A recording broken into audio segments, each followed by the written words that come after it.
Hey everyone. Everyone's coming through. Hey guys. There they are. Amazing. So many Hi. familiar faces. Colby's here again, and we have another catcher. She's going to be juiced. So fun. Hi, everybody.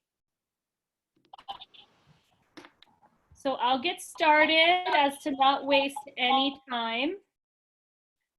You guys will all be muted, just so you know. The way that this will work, I'll do a quick intro of the three of us that are here. So glad to see so many of you guys. What awesome, awesome numbers. I'll do a quick intro. We'll then start taking questions from you guys as we go, and you'll do that through the chat box. Every time we've done one of these, they have been incredible. So many questions. So we'll try to get to as many as we can. But we're here with Lex Hull. Say hi, Lex. Hi, guys. I'm super, super excited. We had a little change of plans. We were supposed to have Alex Hugo and Taylor Slopey here. Georgia is opening, which is amazing news for softball and for obviously the world. But they had some prior commitments, obviously, with they run their own facility, and with that reopening, we're gonna have to reschedule with those guys. But we found Lex, and we're super, super grateful for her to be here. I'll roll through the intros really quick so we can get right to your guys' questions and talking a little bit about Lex. You guys are gonna love her. I'm Allie. I'm the director of Fast Pitch with Athletic Sports Group and Softball Youth. Before I took this gig in June, I had 10 years of Division I college coaching experience, was also a Division I player. I've never done anything but coached in my life, but now I'm here with you guys and I'm really, really loving it. Alicia's here. She's my right-hand man. Alicia, say hi. Hi guys. All of you should probably know her or will know her in the very near future. Alicia's amazing. She was an All-American at the University of Louisville. That's Louisville for those non-Kentuckians. She was also on the Great Britain national team, which was one win away from the Tokyo Olympics. So still sore a little bit. Yeah, I'm a sore loser, so still feeling that for sure. I don't blame you one bit. So Alicia has a lot of really amazing softball background too, and she'll chime in. And then we're here with Lex. Lex is from Louisville. Actually, that's how we kind of know her. She was a Flow softball top 100 recruit out of high school, 3A state player of the year, all-state, so many high school accolades. I can't even begin to go there. She was a catcher.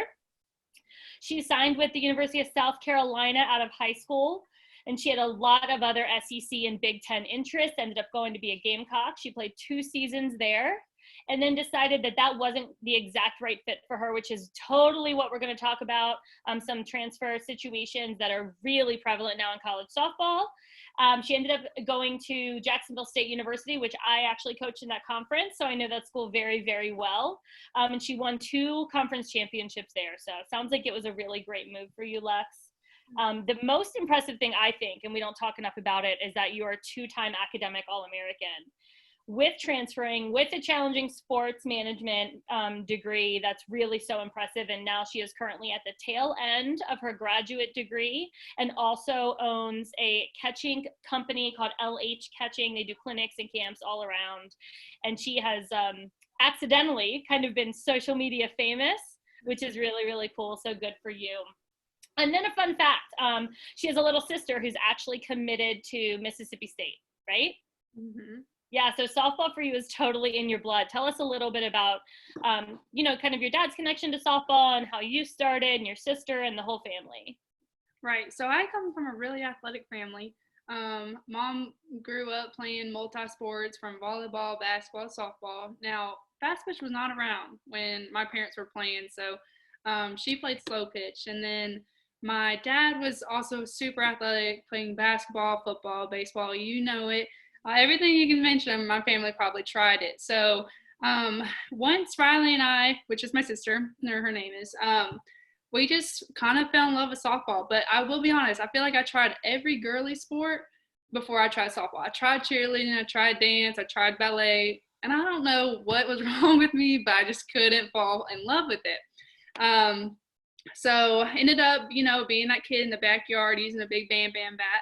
And we were hitting wiffle balls. And I was like, you know what, this is something I'm kind of good at. And so I kind of started pursuing baseball at first, was, little league baseball, t-ball. coach's pitch, and then it was my time to transition over to softball. Played rec ball maybe for 1 year, and noticed that I wanted to start, playing high level softball. So dove into softball, and then here I am. Got to play the best of the best in travel ball, and then I played in D1 softball, and then I'm currently now still in the coaching world, but more on the instructing side. So talk a little bit about why you think, I feel like, especially as a college coach, most programs completely neglect their catchers, shove them in the bullpen, and that's their practice. So talk a little bit about how important catching specific instruction really is. Oh my gosh. Well, catchers are very ignored. I know me growing up and just developing as a player, I didn't receive any instruction. I might have had one lesson, and that was about it. And I think that's when I took my time to get on the computer, start watching, start developing, learning from other top players. But the thing is, when I would go to practice, I was the one feeding grounders to my coach. I was the one that had to just go catch a bullpen, and I just wasn't growing until I was like, you know what, no more. I need to start developing. And so instruction for catchers should never be a second thought. I feel like all because you're ignored. And the thing is, coaches know that catchers are ignored. It's the most unspoken thought that coaches have. Yeah, my catchers need work, but what are you doing to be different about it? So yes, go do lessons, go watch videos. If you need help, reach out to me, because your development is just as important as any other position out there. Because I want catchers to understand that that field can't do it without you. Right. And we all know that there is a huge difference when there's a good catcher behind the plate, because it's just huge. It is absolutely huge when you have a good catcher behind the plate that knows how to lead, knows how to communicate, and it's just a complete game changer. So yes, instruction is a A1 go-to. And Lex is definitely a little bit on hold right now between her grad school and between obviously the COVID situation in the entire country. But come fall, she's going to be really ramping up.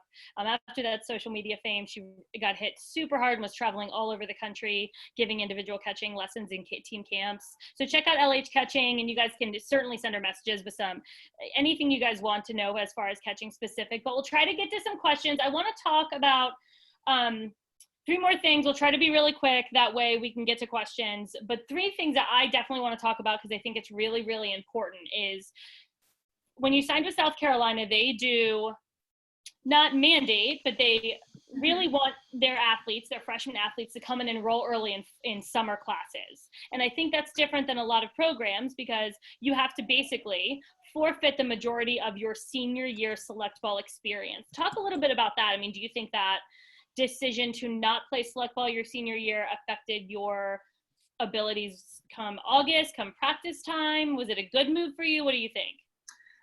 Personally, I really wish I could have had that one season back of travel ball. I like to say, when you get to the college level, I don't want to say it becomes a job, but it becomes your main priority. Right. But when you go to travel ball, those are your best days. Those are the days you just show up and have fun. So I really wish I would have had that 1 year back. But yeah, it's called a bridge program at South Carolina. That's where we come in the summer.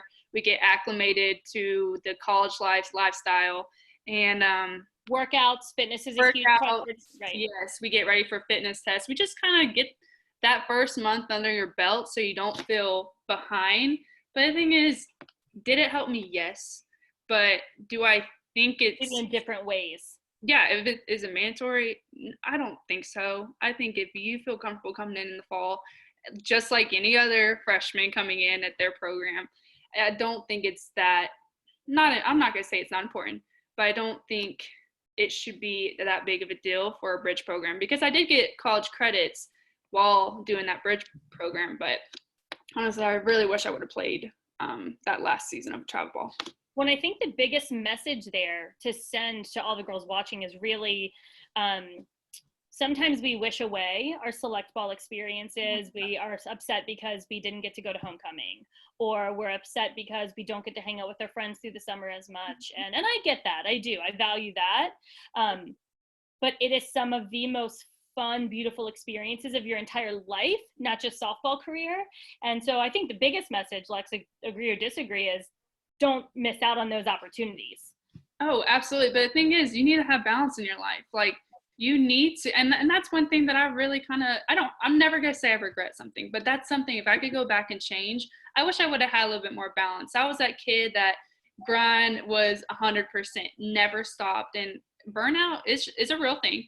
But I was also raised that anytime that you're taking off, someone is taking your position. That's true. But with that mindset, it's like, okay, I'm really like mentally exhausting myself. But guys, you need a balance in your life. If you want to go to your friends, go to your friends. If you want to go have a childhood and go to Friday night football games, or go, even ice skating, whatever, you get hurt, but go have a childhood, have balance in your life, because, softball is not going to last forever, and you need hobbies. And when you're done with softball, you're like, what do I do with myself? And all the free time that you have, you're like, okay, what do I do? The thing is, go play other sports, go on a hike, go fall in love with something else. Like, I totally recommend have balance in your life. I think that's awesome advice. And the biggest thing that I told even my Division I college athletes when I was coaching is you can be really amazing at more than one thing. Yes, absolutely. And I think that like being social and taking care of your body and being an athlete and taking care of your academics, like all of those things are possible. You do not have to choose. And it's just about priorities and being really self-aware and figuring those things out for yourself. So that's awesome feedback. Okay. Moving on. Last thing we'll talk about, because I think we'll get to, I definitely want to touch on the challenges that you experienced specifically, because you were obviously a very highly recruited athlete. Mm-hmm. You had all of the select ball praise that all of the girls watching want to achieve. Mm-hmm. You had all the rankings and all of the, college interest, and then had a bit of I don't want to say a struggle, because you had a beautiful career, but there's a very clear difference from transitioning that from select ball to college. So we'll get there. But the last thing I want to talk about is you deciding to transfer from South Carolina to Jacksonville State, and how challenging that was, and maybe advice to the girls so maybe they don't go through the same situation. I also transferred. I played at 3 schools in 3 years, played for 4 coaches in 4 years in college. Not all my fault. But do you have any advice to them when they're looking and picking a college in the future, like, so they know that they have a better chance of being happy for their 4 years, if that makes sense? Absolutely. I think the biggest advice that I could ever give someone when they're in the recruiting process is to fall in love with a school that holds your morals and that holds something that you're passionate about. Do not go for the temporary things. Yes, they may have great uniforms. Yes, they may have the best of the facilities. Yes, they may offer the shiniest of the shinies. But at the end of the day, if the people don't fit, you will not be happy.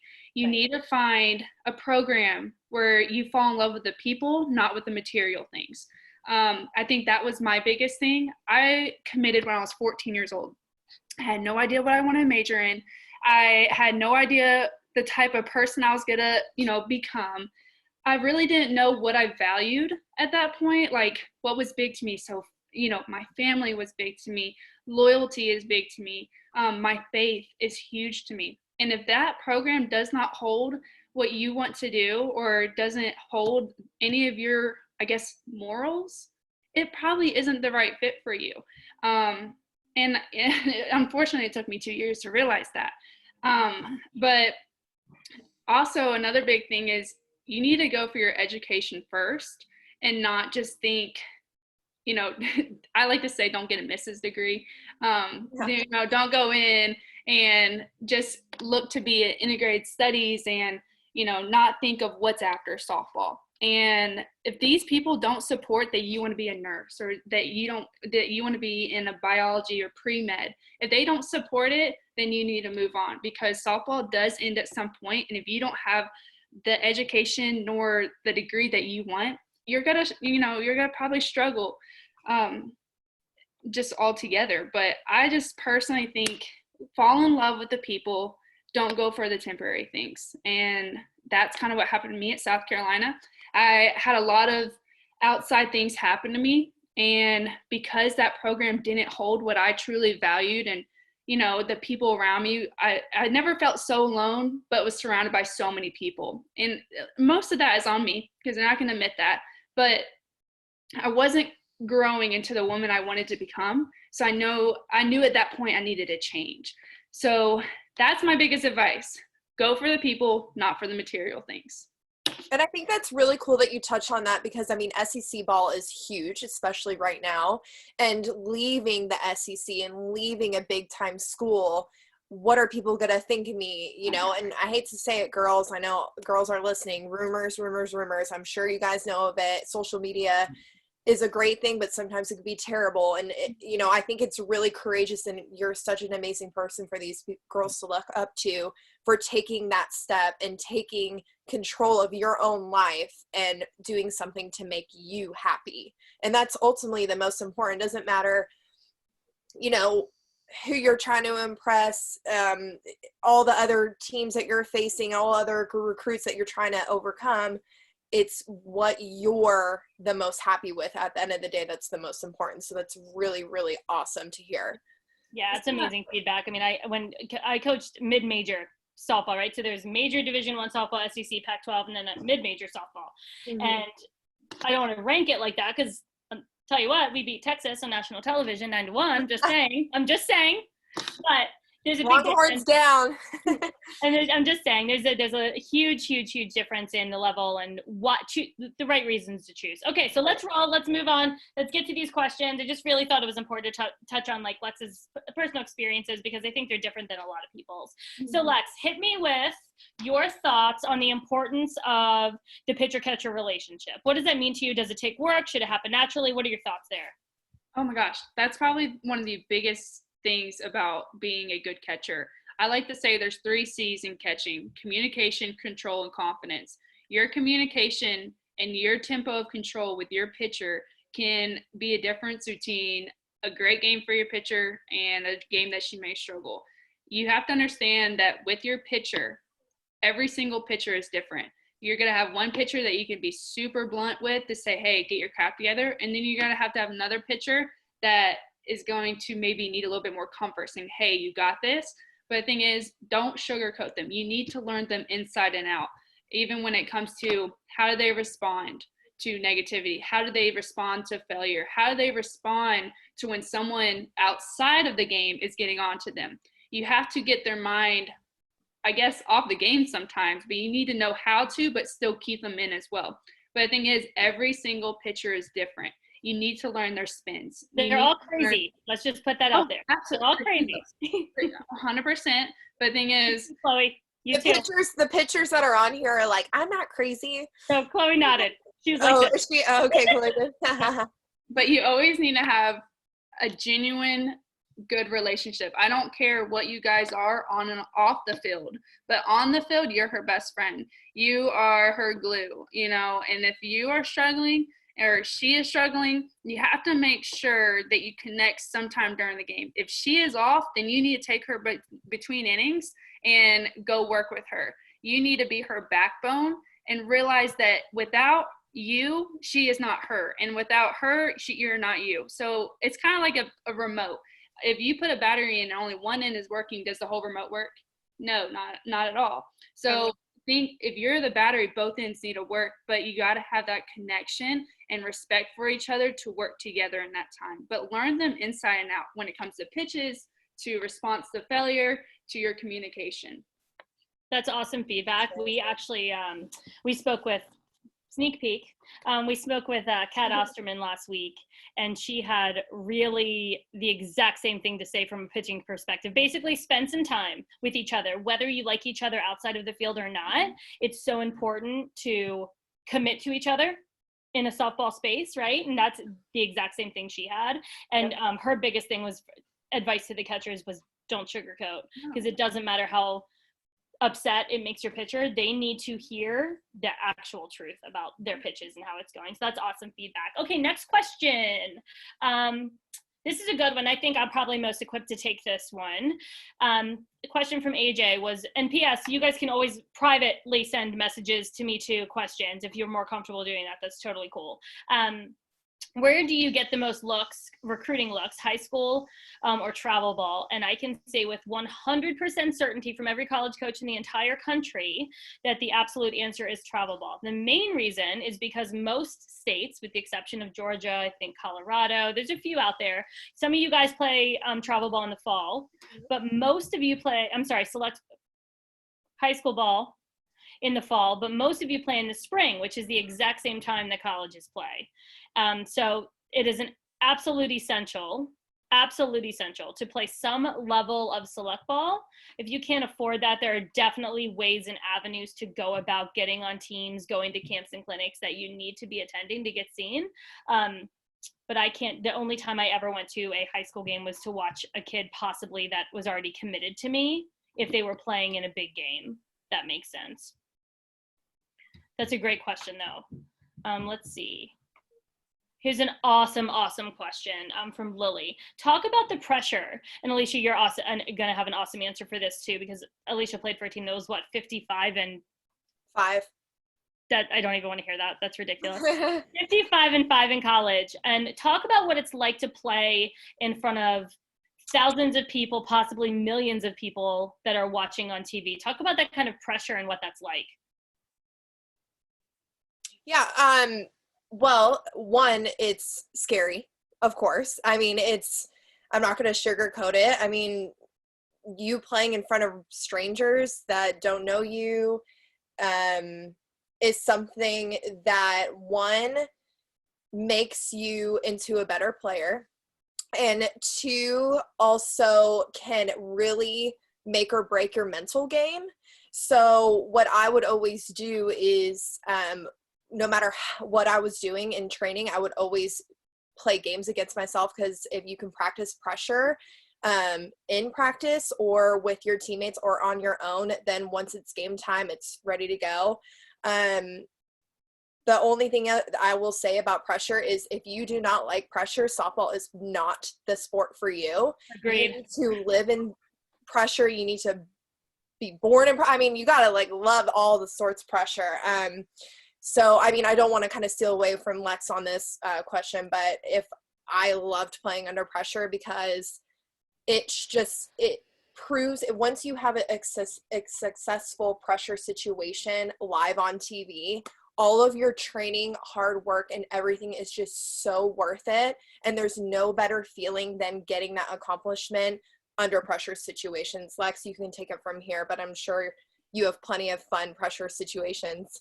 Oh my gosh, 100%. Everything that you said was on point. And I think you need to be the one that wants to have the bat in your hands. Yeah. When it's, you want to be the one, because, I just recently I had a lesson yesterday, and she was saying how, I hope all this pays off and I just have to work on my confidence. But guys, you're only going to be as confident as much work that you put in. So it's just like when you're studying for a test. If you only study once for a test, are you going to be very confident taking it? Most likely not. But if you study 4 or 5 nights before that test, every single time or every chance that you get you're studying, you're going to be more confident. So I think work on your confidence before the big moments, because guys, you deserve it. You deserve to be successful, because the thing is, you put that much work in to succeed on the field, and you have to trust it. In those big time, big moment games, you're there to perform. But thing is, you got to have the want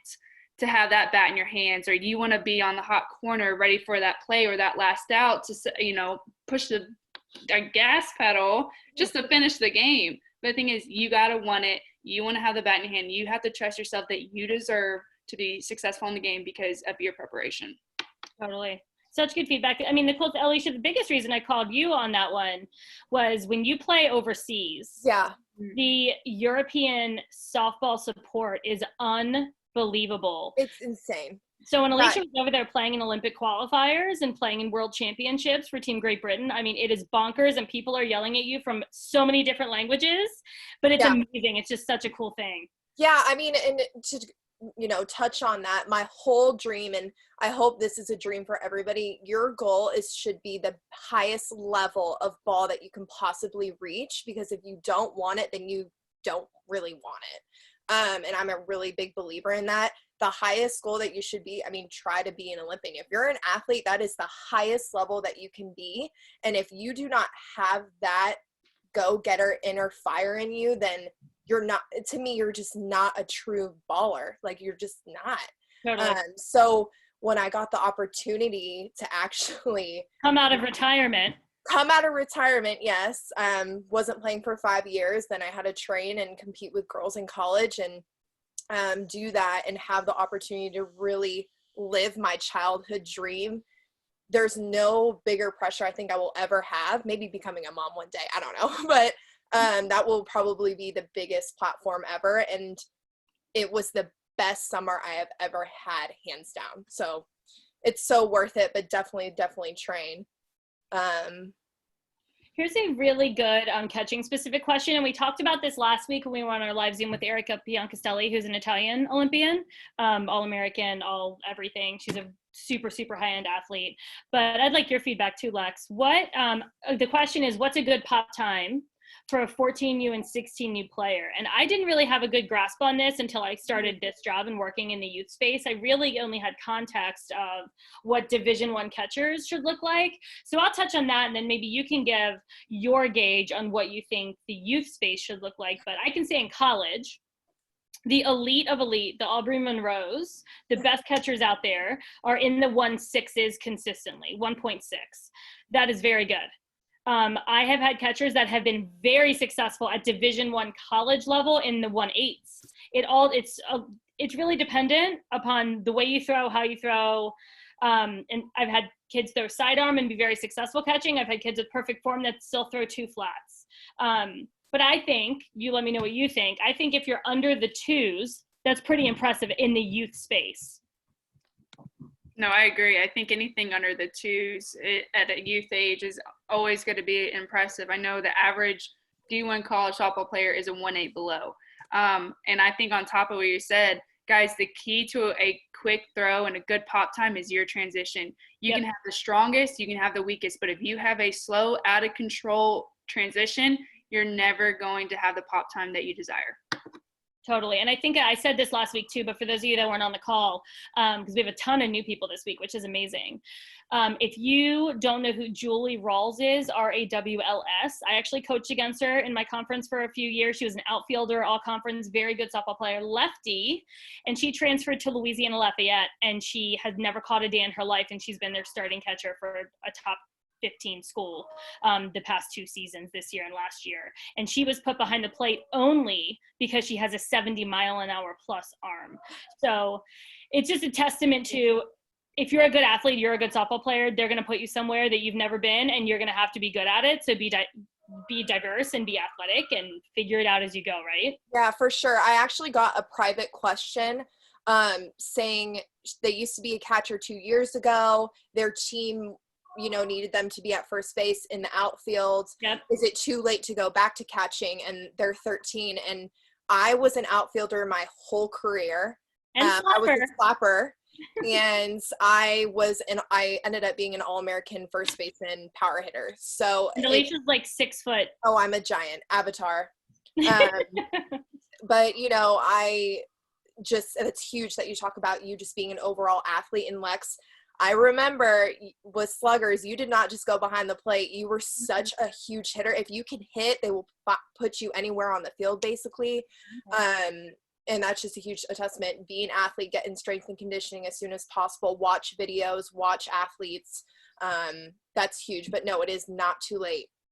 No, there's never a time that is too late to work yourself at multiple positions, because I can absolutely guarantee you, unless you are one of the top 20 shortstops in the country, you're probably at least going to practice in a position that you have never, ever played, right?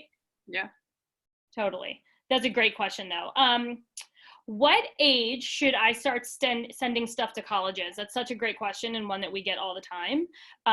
You heard Lex say earlier that she committed at 14. Since you went through your recruiting process, things have changed a little bit. The NCAA has moved the timeline back.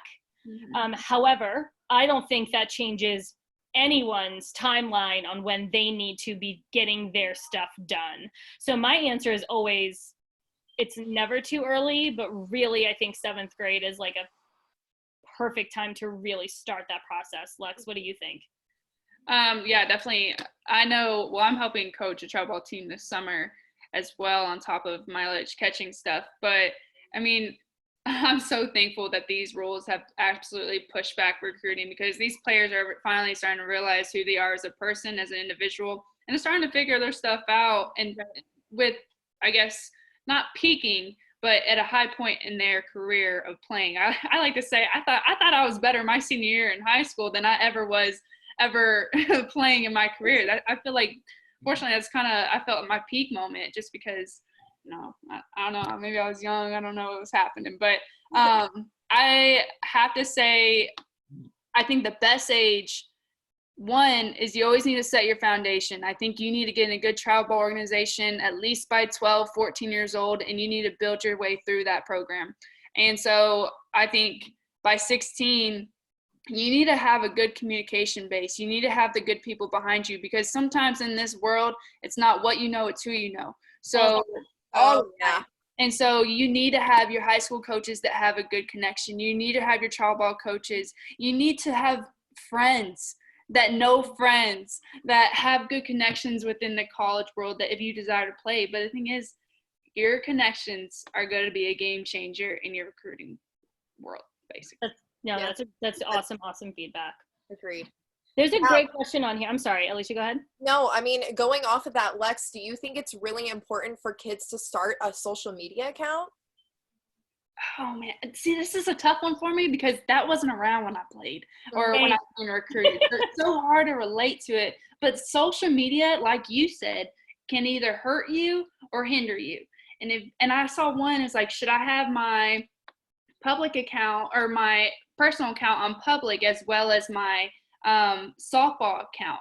And I think your private account or individual account should be private, but I think your softball account should be public. That, whatever, I don't know who said that, but that's what I was saying. But I definitely think social media can help you. I know college coaches, even right now during COVID-19, that all they're doing is watching videos. So I think social media can be a great thing, but you have to watch out on every aspect of your life of what you post on there, because that can be a game changer as well. We talked about that last week, and I made a comment that when I was recruiting, if I Googled a kid, which I did, every single one that I had any interest in, and I looked at their social media and their personal account is private, that was a huge red flag for me. And I mentioned that last week, but then I was also countered with a few questions from parents, which was beautiful. I love the questions about safety, and a lot of you guys having social media accounts at a young age and trying to keep yourself safe. So in that instance, just, for the record, because I think that was a really great question that I had never thought of. You have to do what you feel is comfortable. But as you get older, if I'm recruiting a 16 and 17-year-old kid whose stuff is private, that makes me concerned, because I wonder what's behind that wall that they don't want me and their grandma to see. Oh. So it's just things to think about as you guys move forward on social media. But I mean, I know Lex can speak specifically about how much it helped her brand and her company. I mean, she had a couple really honest posts go viral, and I can only imagine the type of attention that brought to you in that time. Yeah, and I like to say, I like to keep my personal life, I like to keep it separate from my softball life. And I know, me personally, and this can counteract with anything, but I know I kept a lot of my stuff on private, because social media world is kind of crazy out there, and there's some crazy people out there. So my mom was always, you don't need to follow and let people follow you that you don't know. And that's true. Yes, and there's a lot of dangerous things that could happen on social media, unfortunately, now in this world. But I think I totally see what you're saying in that. Like, it's like, okay, what does she have to hide? But if you feel like you're more comfortable with only letting people see your stuff, that's true. Don't post anything that you wouldn't show to your grandma or you wouldn't want the whole world to see. Totally. Yeah, and it's always about being smart, not like, hey, I'm at this Kroger at this address, take a selfie with a soda in my hand. I mean, I don't know what kids do, but like, be smart about what you post. For sure. Here's this is a great question, and something that I always got asked a lot when I was still coaching. Lex, what do you think as far as yes, recruiting, but also just fundamentals. Do you have a preference on throwing from your knees or your feet? So when I got to South Carolina, I thought I was a throw from my knees only kid. I averaged a pop time of 164. My best was a 158, and but average was a 1.6 to a 1.7, and I was like, I just do better from my knees.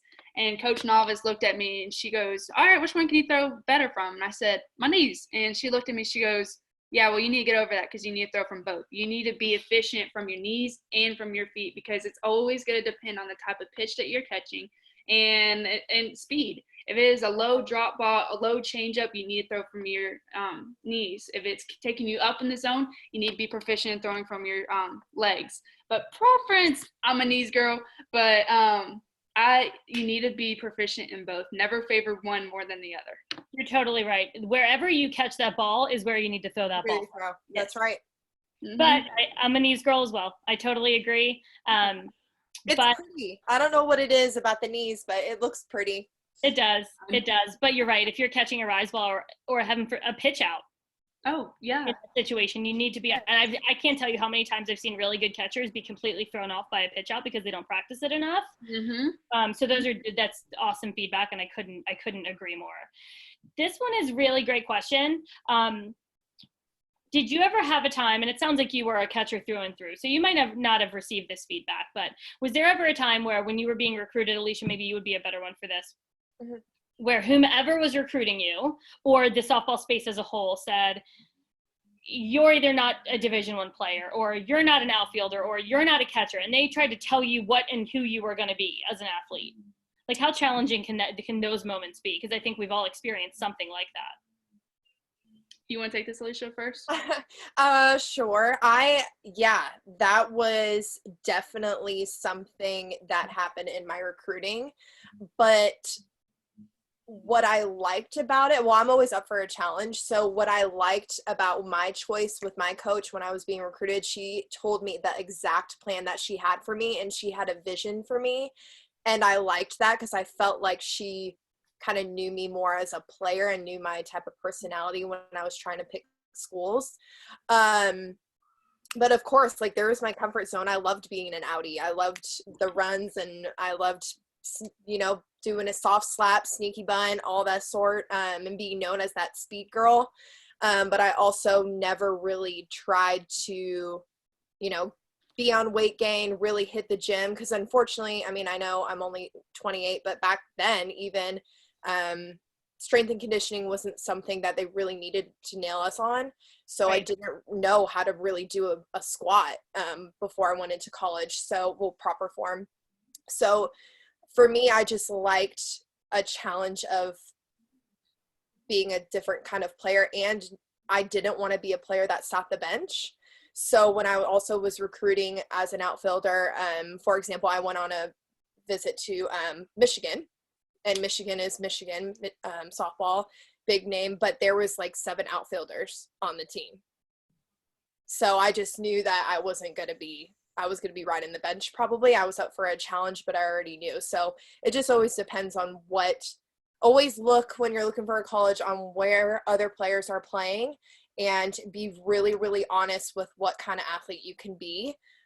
Definitely get your testing done and do all the sorts with strength and conditioning for sure. I think for me, I only had one instance that I can remember where I had a coach tell me that I would have to be different in a certain aspect, but Coach Lawson from UK, when I was, I know, right? Big rival Louisville. But she told me that I threw like an outfielder, not a catcher. And when I heard that, I said, okay, but I'm still throwing them out. So what's the difference? So I think that was the only thing that I remember. But honestly, it did get under my skin, because who wouldn't, that I think maybe 13 at the time. And I was, that was my dream school. And when I heard that, I was like, you know what? You don't value my arm. So, and I think that was the only thing, but sometimes it just wasn't a good fit for me. So it one ear out the other later. Right. And it was always probably fun, like playing against, her and throwing out runners and stuff. Right, yeah, that's fun. Right. Yep. But I actually, I got a private message I really want to kind of hit on. Yeah, go for it. Where did it go? I know there's so many. There's so many.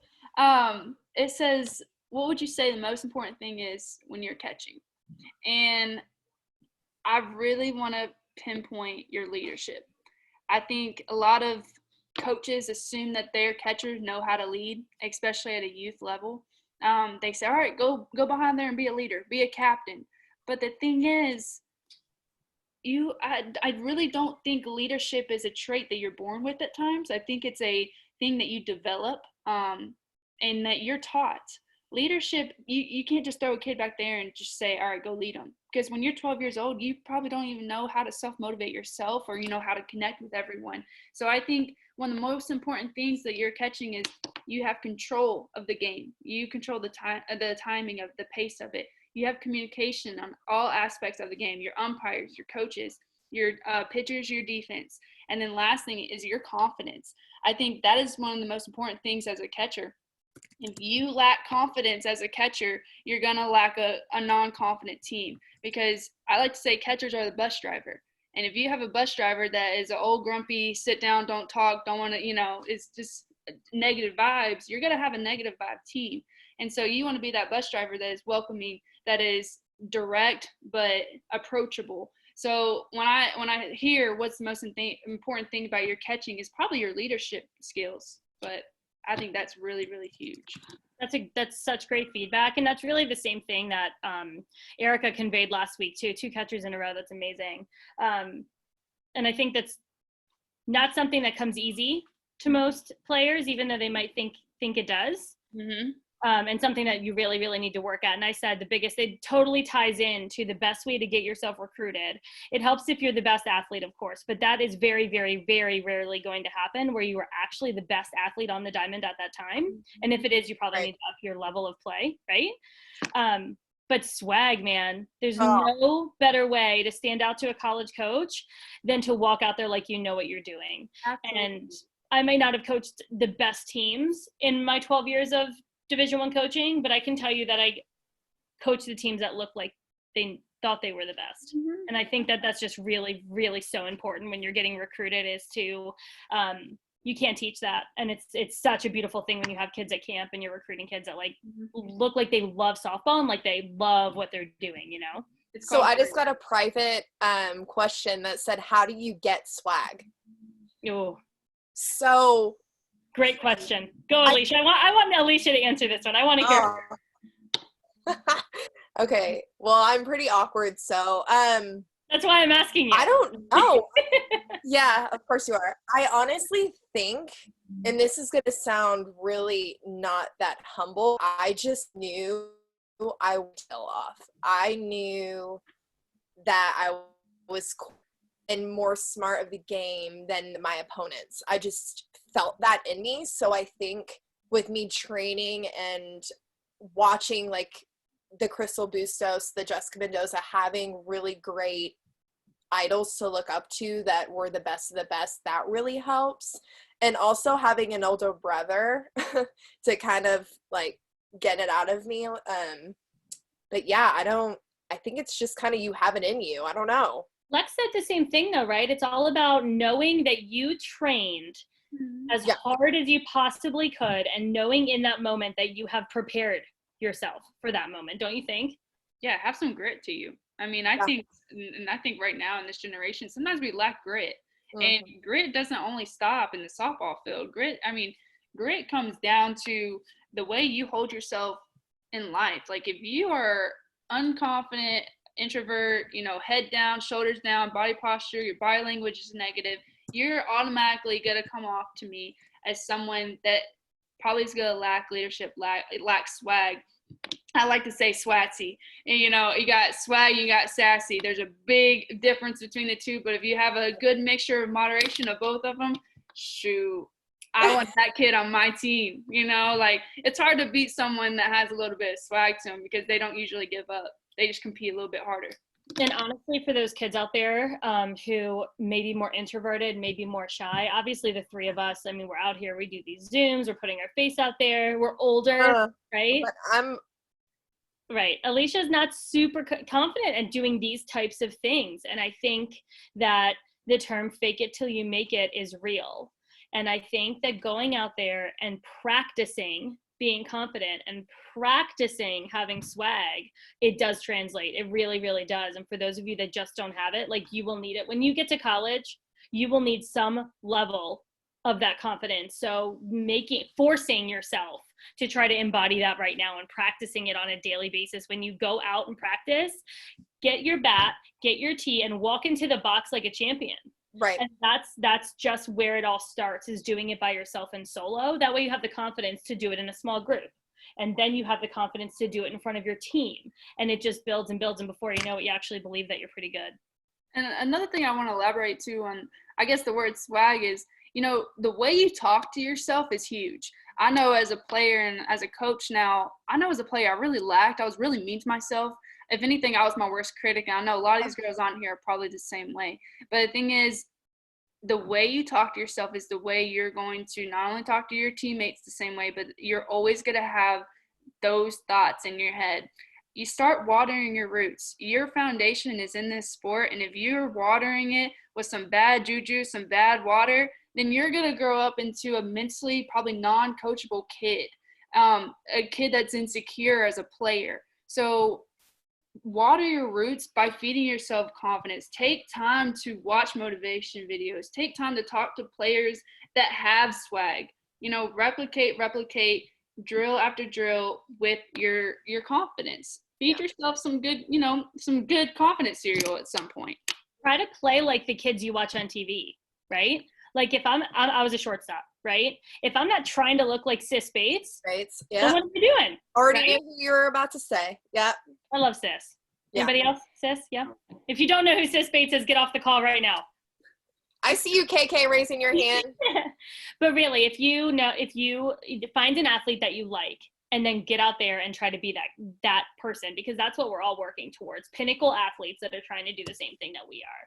This is a great question that talks about recruiting, yes, but also just like being an adult, is going to school far from home. And this is an amazing panel to ask that to. Alicia's from California, went to school in Kentucky. I am from Maryland originally and went to school in Rhode Island, Florida, and Kentucky, so never close to home.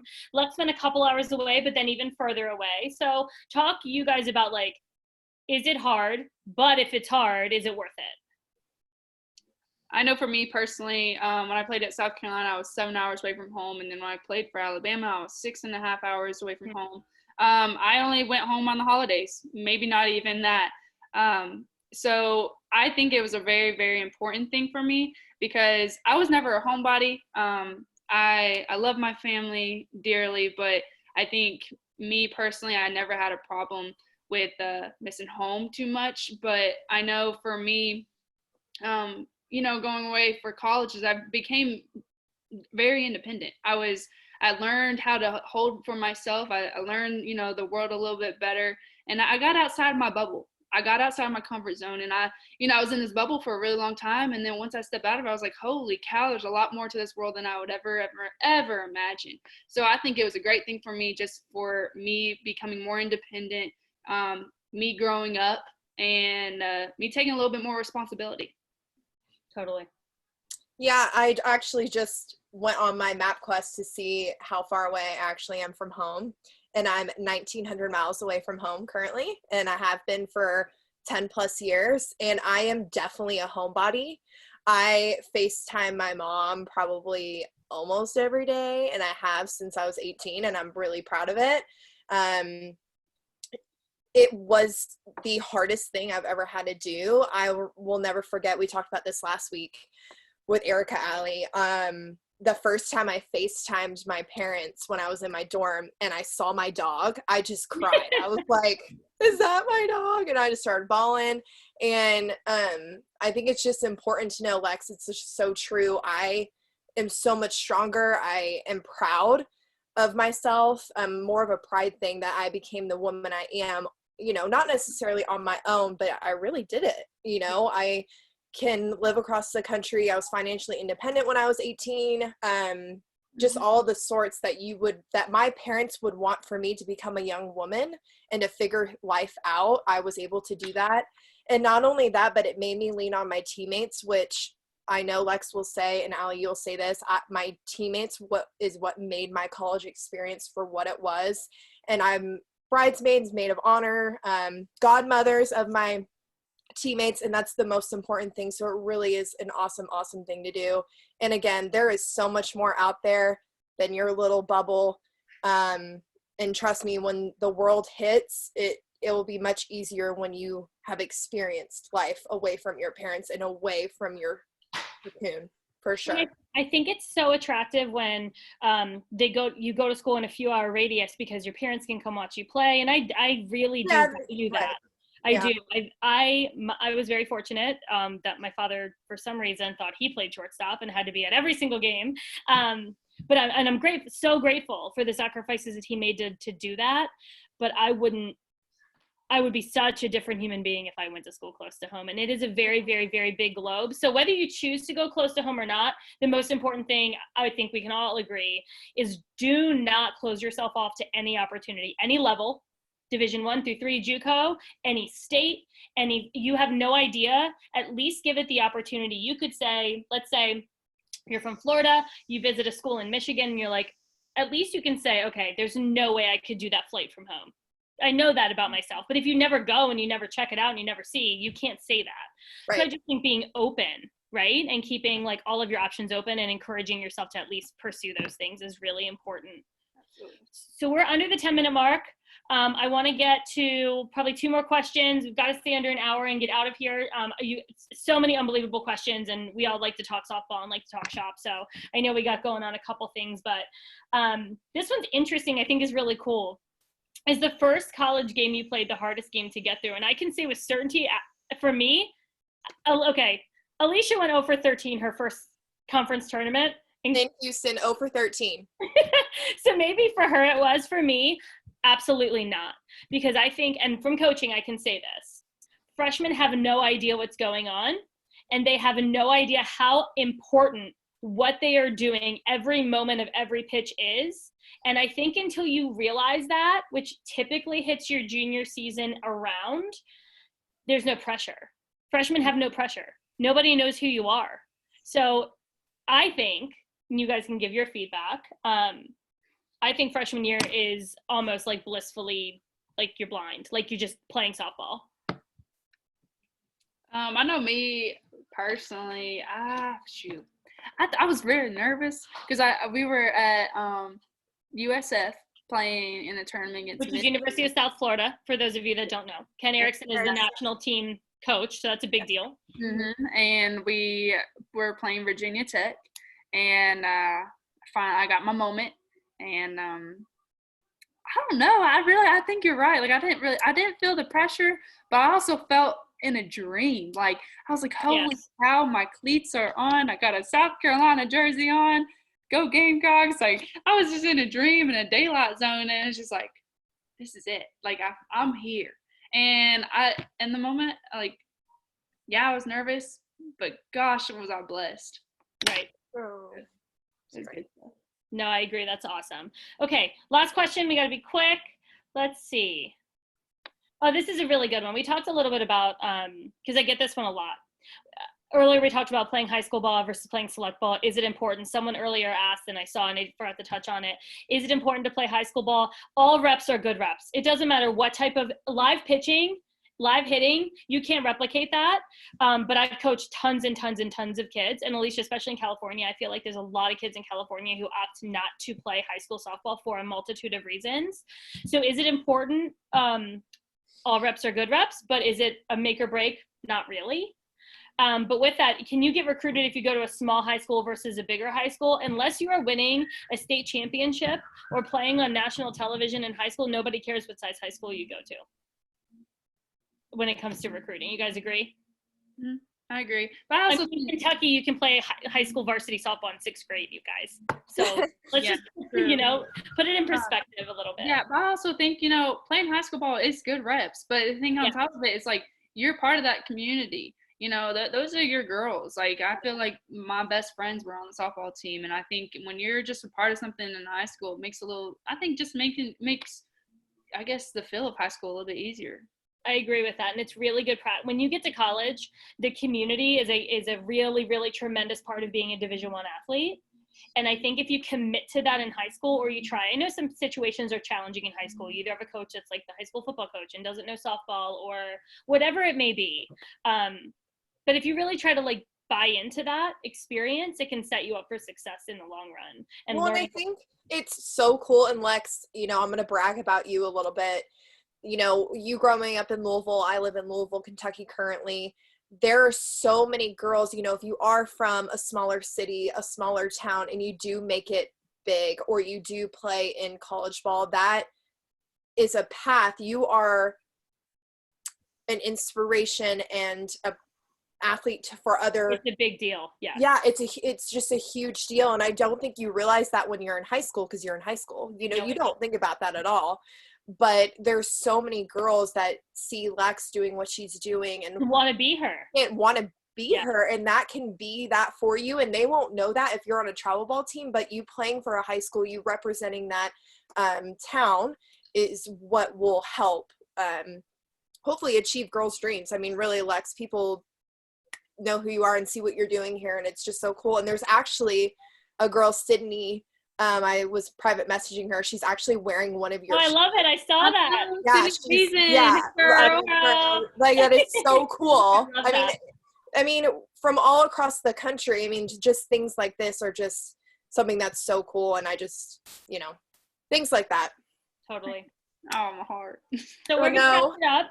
I know that I'm super grateful for all of you guys being here. We've had an unbelievable turnout every week. Next week, I mentioned it earlier, we're going to have a really special call with Kat Osterman. We actually already had it because she's this current college coach. If you don't know who Kat Osterman is, get off the call, by the way. If she's a current college coach, so she could not go live, but we're going to have a recorded session that we're going to share with you guys. That'll be emailed out to all of you. And also posted on social. You have to sign up, and then you'll get the link, and you'll get to hear an unbelievable hour session with a soon-to-be 3-time Olympian, unbelievable accolades. So, Lex, so grateful for you to be here. Thank you so much. Everybody follow Lex on social. Alicia, put that out there. And look at LH Catching. If you guys need any tips or anything, I'm sure she'd be happy to answer you guys. So shoot her a message, and we'll see you guys all next week, hopefully. Thank you. Bye. Bye, guys. Thanks, Lex. So welcome.